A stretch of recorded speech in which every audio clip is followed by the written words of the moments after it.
그림에서 같이 중심이 같은 세 개의 국껍질이 있습니다. 반지름이 R인 국껍질에는 플러스 QA 전하가, 반지름이 2R인 국껍질에는 플러스 2QA 전하가, 반지름이 3R인 국껍질에는 플러스 3QA 전하가 각각 균일하게 분포하고 있습니다. 이럴 때 A에서 시작해서 점 O를 지나 A 반대편을 관통하는 구멍을 뚫겠습니다. 이런 다음에 전자 한 개를 갖고 와서 A에 살짝 놓겠습니다. 그러면 이 전자는 오른쪽 방향으로 가속되다가 점 O를 지나는 순간이 있을 겁니다. 점 O를 지나는 순간 전자의 속력 구해 보겠습니다. 이 속력을 구하기 전에 먼저 어떤 국껍질에 플러스 Q의 전하가 균일하게 분포하고 있을 경우 국껍질 내부와 국껍질 외부의 한 점에서 전기장이 어떻게 되는지부터 확인해 보겠습니다. 국껍질 내부에서의 전기장은 0입니다. 그리고 국껍질 중심으로부터 소문자 R만큼 떨어져 있는 외부의 한 점에서의 전기장은 어떻게 정하면 되냐면, 실제로 전하는 국껍질에 분포하고 있지만 국껍질 외부의 한 점에서의 전기장은 전체 전하가 국껍질 중심에 집중된 것으로 생각해서 외부의 한 점에서 전기장 구해줘도 상관이 없습니다. 그렇기 때문에 2R과 3R 사이 영역에서의 전기장은 플러스 2Q와 플러스 Q, 그러니까 3Q의 전하가 가운데 집중된 것으로 생각해서 전기장 구해줘도 상관이 없고, R과 2R 사이 영역에서의 전기장은 플러스 Q의 전하가 가운데 집중된 것으로 생각해서 전기장 구해줘도 상관이 없습니다. 그리고 반지름이 대문자 R인 국껍질 내부에서의 전기장 0입니다. 전자가 A에서부터 시작해서 점 O를 향해서 움직입니다.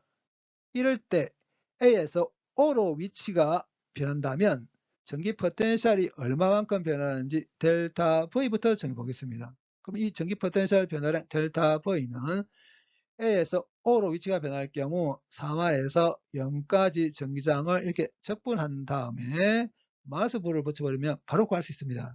근데 좀 전에 이야기했듯이 영역별로 전기장이 다르다고 했기 때문에 3R에서 0으로 위치가 변하는 것을 세 영역으로 나누겠습니다. 3R에서 2R로, 2R에서 R로, R에서 0으로 이렇게. 그런데 반지름이 대문자 R인 국껍질 내부에서 전기장이 0이라고 했기 때문에 이 항은 구할 필요도 없습니다. 2R과 3R 사이 영역에서의 전기장은 3Q의 전하가 가운데 집중된 것으로 생각해서 전기장 구해도 상관이 없다고 했습니다.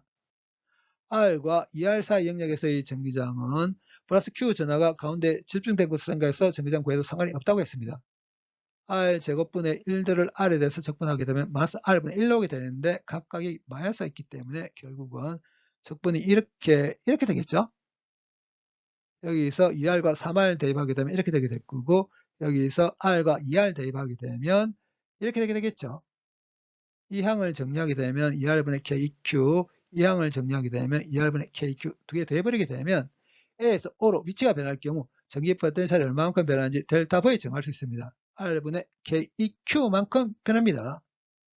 전자가 점 O를 지나는 순간 속력을 V라고 했습니다. 이 속력 V를 역학적 에너지 보존 법칙을 이용해서 구하겠습니다. 역학적 에너지 보존 법칙은 운동 에너지와 포텐셜 에너지의 합은 상수라는 거죠.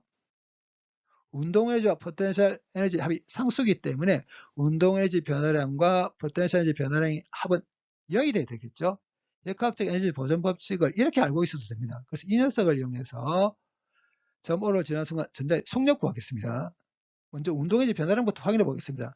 점 A에서 출발할 때 전자 속력 0이죠. 그래서 점 A에서 운동에너지 0입니다. 점 O를 지나는 순간 전자의 속력을 V라고 한다면 점 O를 지나는 순간 운동에너지 변화량 2분의 mv 제곱일 겁니다. 결국 이 녀석이 운동에너지 변화량이죠. 그 다음에 전하 Q를 갖는 입자가 A에서 O로 이렇게 움직였을 때 전기 포텐셜 에너지의 변화량은 전기 포텐셜 변화량에 전하 Q를 곱해버리면 되죠. 그래서 이 전기 포텐셜 에너지 변화량을 Q 델타 V로 바꾸겠습니다. 근데 지금 움직이는 게 전자죠. 전자는 1.6 곱하기 10의 마이너스 19성 쿠롱의 전하를 갖고 보고 마이너스죠. 그래서 여기 있는 Q를 마이너스 2로 바꾸겠습니다. 그런 다음에 이 녀석을 우변으로 옮겨버리게 되면 이렇게 되거든요. 지금 구하려고 하는 게 V입니다. V 이렇게 되겠죠. 근데 A에서 O로 위치가 변할 경우 전기 포텐셜이 어떻게 변하는지 이미 알고 있습니다. 그래서 이 녀석을 여기에 대입하겠습니다. A에서 정지 상태에서 출발한 전자가 점 O를 지나는 순간 속력이 이렇게 되게 됩니다.